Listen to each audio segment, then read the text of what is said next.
So welcome to the Defiant Spirit and Wealth 360, where we talk about the Enneagram and all things financial with our financial expert and guru, Michael Feiner.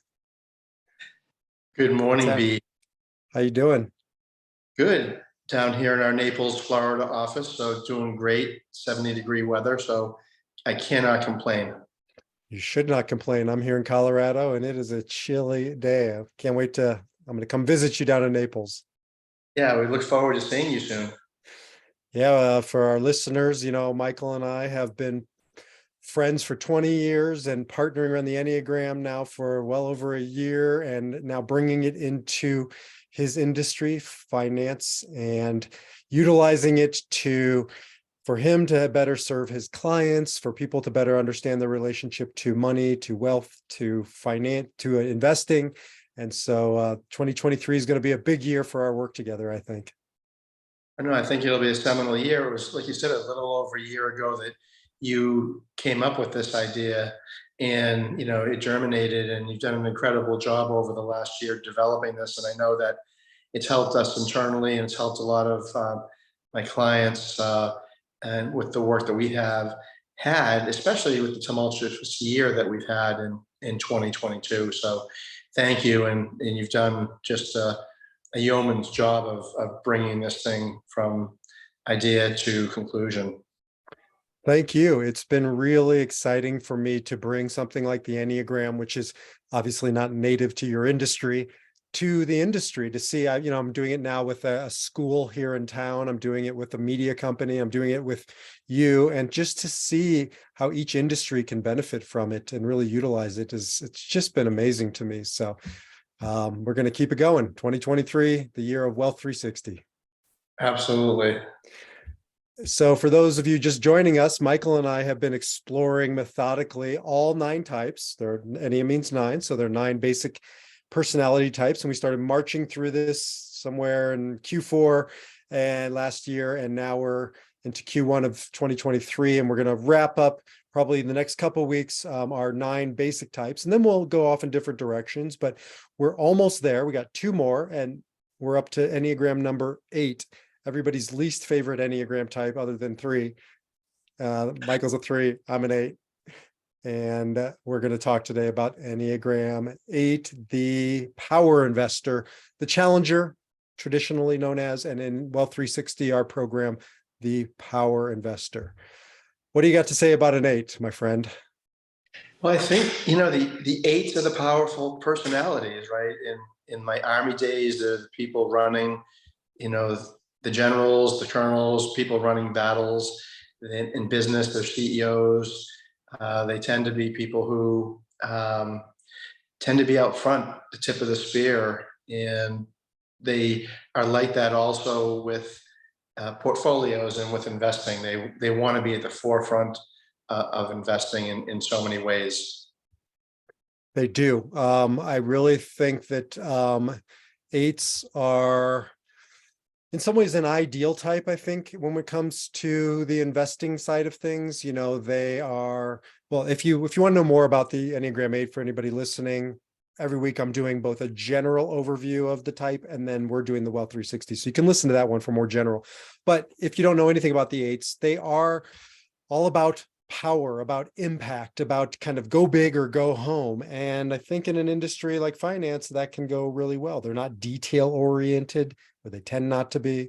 They tend to be ready to pull the trigger, sometimes too quickly. Ready, fire, aim. This can get you into some trouble, and I can speak to that personally. But when it comes to finance, I think 8s would probably be an ideal client for you. They really are.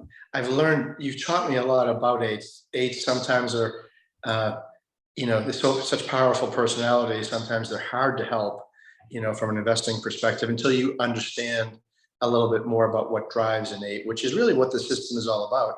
You've taught me how an 8 thinks, how an 8 feels, and that's helped me adjust to, working with an 8. Like you said, an 8 will take your idea. Once you explain it to them, they don't need a lot of hand holding, and they just want you to run and take care of things once they understand it. but they have to understand it, and they move it incredibly fast. That's the other thing that I've learned. Lightning So fast. lightning fast. So 7, the enthusiast, 8, the challenger, and 3, Michael's type, the achiever, are the fast moving. They're forward, they're future, everybody's trying to keep up with them. And I would say out of those 3, probably 8 is leading the charge. So they're the fast of the fast. And that can be both good when you're on the battlefield, but it can also be a negative when they go too fast. Yeah, I'm guessing, since you mentioned that, it makes me think, since you mentioned that, General Custer was probably an 8, right? He charged right into battle. Unfortunately, probably should have thought about it a little bit more, but he was a great leader in the Civil War, though, too. So wonderful personalities, but always ahead. Like you're always ahead of me. I can't keep up with you. If we were running a marathon, I'd always be in second place to your pace, right? Yes, and 8s can exhaust themselves and those around them. So they need to surround themselves with people who can be more methodical, efficient. And that's where the 3 really excels. 3s are all about efficiency, not just powering through, whereas 8s are much more about powering through. Bulldozer. It's a great combination where, I'm a 3 as an advisor and 8 clients. It tends to be an ideal relationship in so many ways, because you can really accomplish an 8's goals. It's a really good mix. And it's the other thing you've taught me about this is how I interact with the other types of Enneagram numbers. 3 and 8 I'm more natural with, although you've taught me how to deal with 8s even better. Right, because I had trouble with it. I took it personally when 8s were killing me, because they were moving. I'm not used to people moving so much faster, harder, different. In many ways, the intensity. But now that I realize that the intensity that they have, I deal with 8s, I think, so much better. And that's an important thing to know about 8s. If you're in relationship with them, if they're your clients, if whatever, it's never personal. 8s are, I've heard it expressed this way. If most people are 110 electrical outlets where you plug in, into your wall basic outlet, 8s are the 220, which is that big scary one behind the washer and dryer. And you don't want to plug the wrong appliance into the 220 or you'll fry it. Right. 8s are the 220. They operate at a higher intensity. And as long as you know that, it's not personal, it's not you, it's just how they're wired, I think it can make the relationship a lot smoother. You're correct. And I think in general, though, that's what I've taken out of the system, is understanding who you're dealing with. And you taught me to communicate on other people's frequencies. We've talked about this before. If you're on the other person's frequency and you can tune in, it makes communication so much better. Absolutely. It's terrible, right? The message can be the same, but it's terrible if you're in the wrong frequency. Especially between different types, some are oil and water. So for instance, the Enneagram 8 is probably the least sensitive. And the Enneagram 2, the helper, is probably the most sensitive. And I spend a lot of time helping bridge that gap between those 2 numbers. They seem to be in relationship a lot with each other. And 8s tend to step on 2s and also 9s, the peacemakers. And they don't even, and because 2s and 9s aren't equipped for it. At least a 3, right? You can pivot, you can adapt and adjust. That's the beauty of the 3, the achiever. They know how to succeed in any situation, so they can adapt. But you have other types that they take it so personally, right? And it's not personal. Now, it doesn't excuse bad behavior on behalf of an 8, but it starts to explain it. Right. And as you said, what I realized about the 8, if the 8 is being, even though I have a thick skin, if an 8 is being tough or intense, it's not personal, that's their nature. So it's important to understand, because like you said, they're coming at you so strong, and sometimes it can be, difficult in the sense of help them. So you have to speed up your pace, which is I've learned. Like I slow it down sometimes with other Enneagrams, but with an 8, I've got to be in overdrive, right? I've got to put the pedal to the metal with an 8. And I would take it a step further. It's not even that it's not personal. It actually is a sign of respect. You know, 8s are they're controlling, and they're pushing your buttons to see if you can handle them. And if you can handle them, they'll trust you.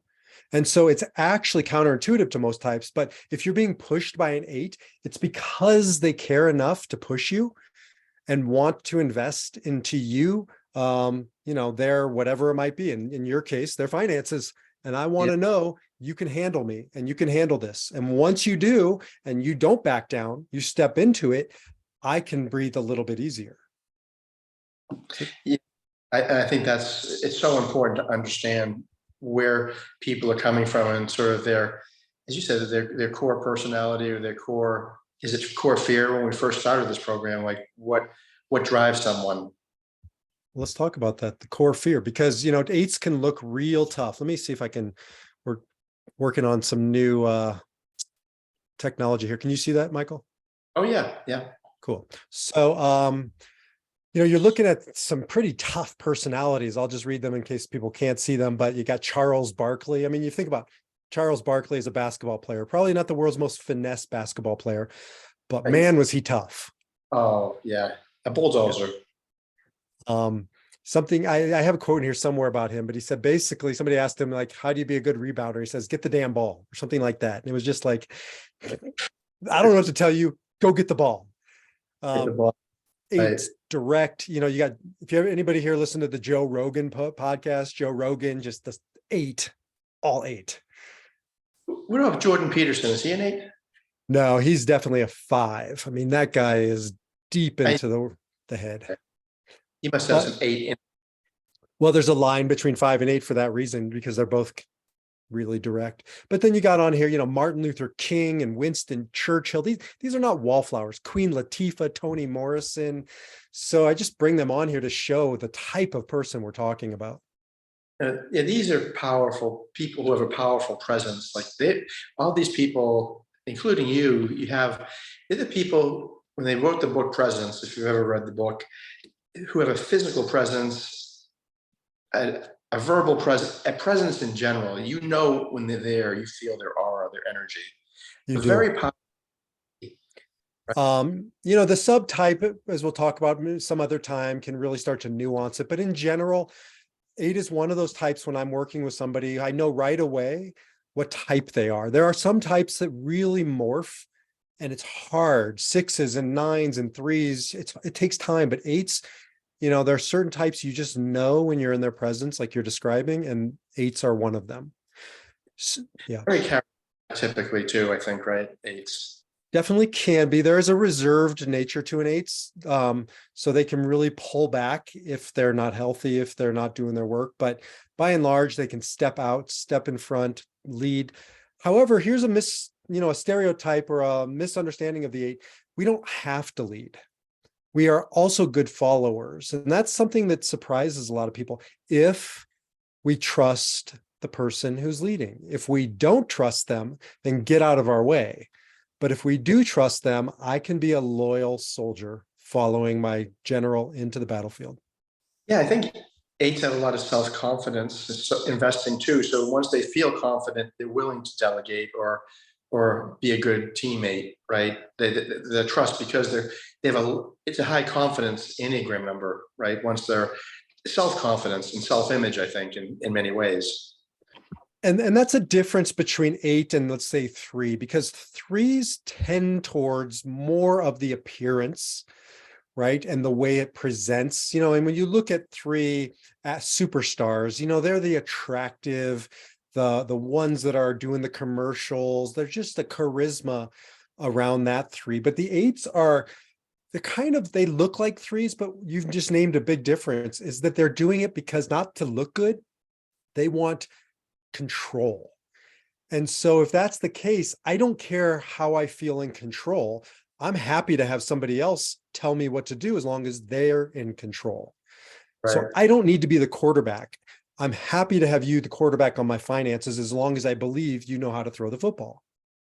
And that's trust. No, I think that's why eights are such good leaders, and many leaders in business, military, nonprofits, otherwise can be eights because they can trust a team and give up control. That's a hard thing to do. In our business of finance, that's one of the biggest issues is you're hiring us to help, provide some long-term guidance. We've talked about, zooming in and zooming out on how the market looks in the short term versus the long term. And if you interfere too much with investments, you can make some very negative short-term mistakes. And so you have to almost delegate control to avoid that outcome. And that's why an eight needs, I mean, unless you're a financial expert yourself, then maybe you as an eight probably aren't seeking out a financial expert. But if you're not, like myself, I'm an eight and I don't know much about finance other than what I've learned through Michael and my studies. I need somebody to tell me to back off.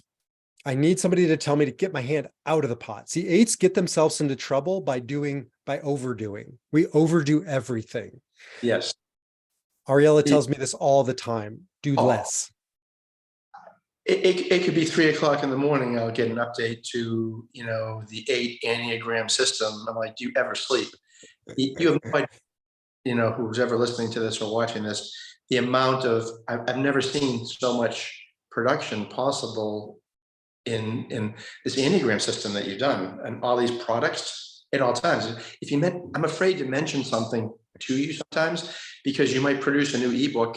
I'm like, you can take the day off, or the afternoon or an hour off before you do this. It's a mixed bag. It's the nuclear energy of the Enneagram.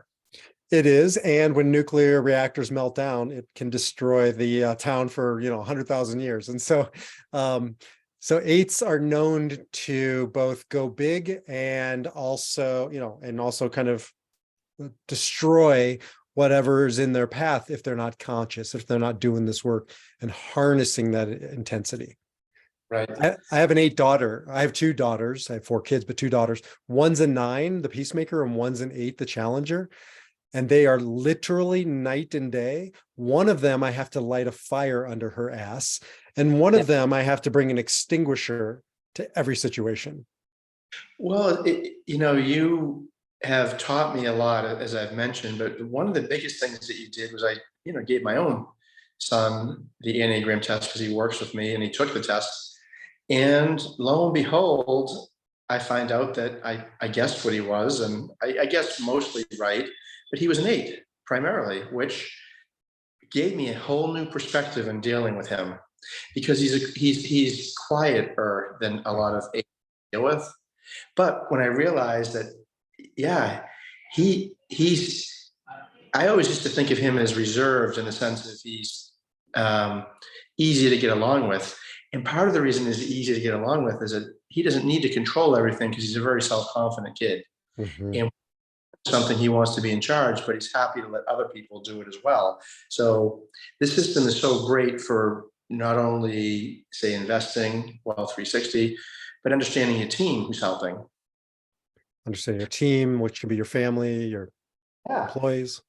I've given him more things to do in our business, and he's becoming a CPA. But when he does trading and other things, I've given him more responsibility, knowing now that he's an 8 and he thrives when I give him more things to be in charge of, which I wouldn't have done until you had analyzed, you'd taken your assessment.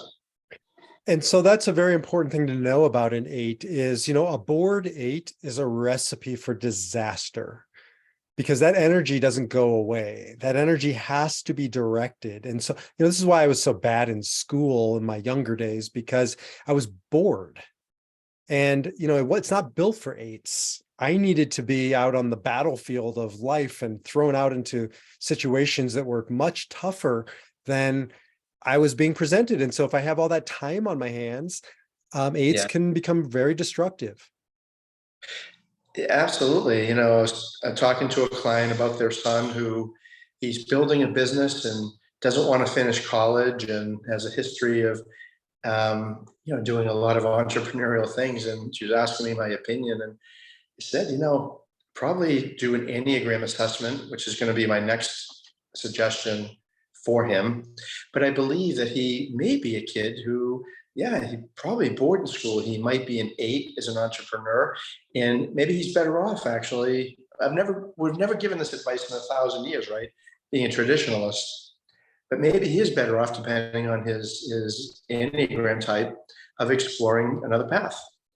And it's so important what you're saying, because as a parent, right, I wouldn't give the same advice to all 4 of my kids because they're all 4 different and they need to be addressed each according to their way. So my Enneagram 9 daughter, as an example, I would probably never tell to quit something because 9s have a hard time. They're not self-starters. So once she's in it, she's in volleyball as an example, and she wanted to quit and I just won't let her. Now my 8, I've had to help her quit lots of things because she's got too many directions. She needs to focus. I don't worry about her getting shit done. She will. My work with her is to help harness that energy. So she's your little mini me, probably. You can see her. I'm sure it sounds like you get a little mini me going on over there. Which is karma, serious karma. Of course. It's a karmic debt. I'm like, Mom, was I like this? She's like, you were worse. So, but so, just knowing, one of the things I love about the Enneagram, and I'm going to be doing a class on this next in a couple of weeks, is, Myers-Briggs and DISC and Strength Finders are all great in describing what we do or how we do it, but none of them get into why do I do what I do. And when we understand the why, right, we can really make big changes. Well, the why for an 8 is I'm vulnerable. I'm scared. At the end of the day, like I'm overworking because I'm feeling vulnerable that it won't get done or I'm not in control and I don't want to fail my responsibilities. So it's coming from a place of insecurity or vulnerability, and knowing that you can start to treat an 8 a little more sensitively, a little more, like I know that underneath that is some fear. And if I can just now, as your financial planner, coming back to Wealth 360, if I can address your fears, bring down that anxiety, an 8 will feel like they're back in control. That is such a beautiful insight, because that is such the core fear with an 8 financially, right? Of failing themselves, their family, their own expectations. And once you understand that and help them through it, it really brings the temperature down. 8s, the challenger, and 1s, the reformers, are probably the hardest on themselves. There's a level of responsibility that is just more pronounced than other types for various reasons. But I experienced this with my finances with you, Michael, just sharing personally. I had a lot of opportunities in the cannabis industry prior, in between my kind of professional different directions. And that's an unknown industry, right? It's just an emerging industry. And that's partially what attracted me to it as an 8 is the unknown and making an impact. However, I beat myself up a lot for not knowing what's around the corner, for not seeing that, right now, the cannabis industry, and if you're a cannabis investor, the stocks are pretty much in the toilet. And I beat myself up a lot for, why didn't I know? There's a control element. And what you've said to me multiple times is, take it easy. You couldn't know, right? You don't have a crystal ball. This is pioneering stuff. And I think part of your role with me has been to help me be a little bit more gentle and kind on myself and some of these investment choices. Well, you're very hard on yourself and as an 8 investor, but using that example, first you're hard on yourself, but once we reframe it as, congratulations, the stocks are getting hurt and they're low, wouldn't it might be a good opportunity to buy more very low? You look like a kid in a candy shop, right? You look excited to be like, oh my God, wow, that's maybe a potential opportunity, where you immediately pivot from that anxiety to opportunity, which is almost instantaneous, which I find amazing, which a lot of, most people cannot do, right? They just can't pivot like that. So that's, in dealing with your 8s, whether they're clients or family members or yourself, 8s are action, action, and more action. And sometimes it's proactive and sometimes it's reactive. And to me, that is the defining difference. When you can see the difference in me as your client and as your friend, that right now B is not in proactive. He's in reactive. And my job is to help get him back to security so we can be proactive. To me, that's the defining difference. Well, that brings me to the point that you've also taught about Dr. Viktor Frankl, reacting versus responding, which is really, and maybe you can talk a little bit about that, because that is the insight that you've brought to this whole system that I think is earth-shattering. So our entire Enneagram thesis is built on the work of Viktor Frankl, as Michael's talking about, and it just comes down to his famous statement of between stimulus and response, there is a space. And in that space lies our power to choose our response. And for eights especially, of all types, eights especially have to get into the space between stimulus, things happening, and our desire to take action. Because I have gotten myself into so much trouble in my life with the equation ready, fire, aim. And that aim part has to come before the fire, or else you can do damage. Not to get political, but just, putting it out there. Donald Trump is an Enneagram 8, pretty well known. And I think one of the reasons why he lost the last election, not politics aside, is Twitter. He couldn't stop tweeting. And if he would have just had space between stimulus and response, I think he would have been taken a little more seriously. But every time you hit tweet and you haven't thought about the ramifications of that tweet, right? That's when an 8 gets themselves into trouble. And so, reaction or response. I think we should do a podcast just on that very subject, because I think you've hit on something very powerful and explainable between that reaction and response as it comes down to Donald Trump. Like I said, politics aside, because it's such a powerful example of that space and how small it is, and how a few seconds of thought or a few minutes of discipline can make all the difference in the world. But this is your insight into the entire system, is to respond, not to react. It's easier said than done, of course. Of course. And every Enneagram type reacts in a different way. So the Enneagram 9, the next door neighbor of the 8, the peacemaker, needs to take action. They go into inaction. So for them, their reaction is to do nothing. For an 8, their reaction is to do too much. So you can see how each type has a different way of reacting. And we got to defy that. That's why it's called Defy Your Number. That's our program. Defy your number, defy that reaction. Yeah, and to grow and to understand where you're deficient in certain other areas, right? I mean, that's right. It's like, as I was talking to someone about the system, I said, it's like B gives me vitamins. Like, I'm good in, I have 3 in me. I have 1, I have 8. I don't need those vitamins, but I'm low on vitamin 9. I'm low on vitamin 8. You're really low on vitamin 9. Yeah. I'm low on vitamin 7. Not a fun guy. Come on. Let's face it. But it is in that sense, right? What this is about. It's like, hey, I'm never going to be a 7 and I'm never going to be a 9, but I need those vitamins and I need help in that area, because you need a minimum level of all of these things to be well-rounded.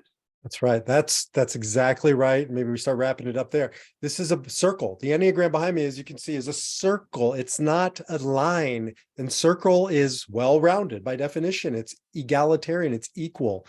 And the problem is we get out of balance, right? And we start leaning in one direction. I am not an 8. I simply have learned the strategy of 8s to survive. And it served me well, but at other times it limits me. And so I got to really develop, like Michael's saying, my vitamin 2 and 1 and 7 and whatever it is, to become a well-rounded human being. That's the work we're here to do.